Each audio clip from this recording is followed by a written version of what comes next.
SNX Marathi, Siddheshwar news express, सत्यासाठी SNX सोबत. Upper तहसील कार्यालय मंद्रुपच्या हद्दीमध्ये तहसील कार्यालयापासून हाकेच्या अंतरावर मंद्रुप कंदलगाव रोडवर महालक्ष्मी मंगल कार्यालयाच्या बाजूला अनधिकृत व बेकायदेशीरपणे विना परवाना वीटभट्टी सुरू असल्याच्या अनेक तक्रारी तहसीलदार बुटे यांच्याकडे प्राप्त आहेत. सदरील वीटभट्टीवर लाखो विटांचा साठा व हजारो ब्रास माती साठवून ठेवली आहे. तेथील वीट उत्पादक हे विनापरवाना माती उत्खनन करत आहेत आणि भरलेल्या रॉयल्टीपेक्षा 10 पटीने अधिक माती उत्खनन करत आहेत.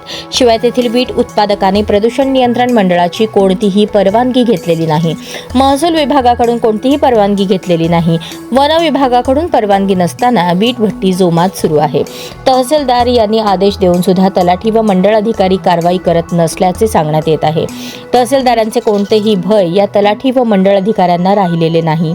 या वीटभट्टीवर वापरल्या जाणाऱ्या दगडी कोळशामुळे sulphur dioxide, carbon dioxide, carbon monoxide आणि नायट्रोजन या विषारी वायूंचे मोठ्या प्रमाणात उत्सर्जन होत असल्याने सदरील वीटभट्टी चालवणाऱ्यावर गुन्हे दाखल करून वीटभट्टी नष्ट करण्याची मागणी नागरिकांमधून होत आहे.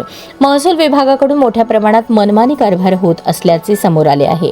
मंद्रुपचे तलाठी व मंडळ अधिकारी तसेच तहसील कार्यालयामधील काही कर्मचारी हे वीटभट्टी चालकांना प्रत्यक्ष अप्रत्यक्षरित्या मदत करून शासनाचा लाखो रुपयांचा महसूल बुडवण्याचे काम करत आहेत.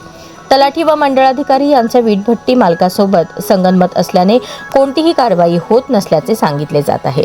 विनापरवाना वीटभट्टी चालवणाऱ्यासोबतच तहसील कार्यालयातील गोपनीय माहिती फोडून गौण खनिज माफिया आणि भूमाफियांना मदत करणारे मंद्रुपचे तलाठी, मंडळ अधिकारी व ऑफिसमधील संबंधित कर्मचारी यांच्यावर फौजदारी गुन्हे दाखल करण्याची मागणी परिसरातून होत आहे.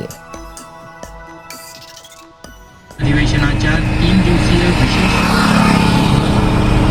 राज्यसभेत नवनिर्वाचित 16 सदस्यांचा शपथविधी, प्रधानमंत्र्यांची ऑस्ट्रियाचे चान्सलर क्रिस्टियन स्टॉकर यांच्याशी प्रतिनिधी मंडळ स्तरावर चर्चा, उभयपक्षी महत्त्वाच्या करारा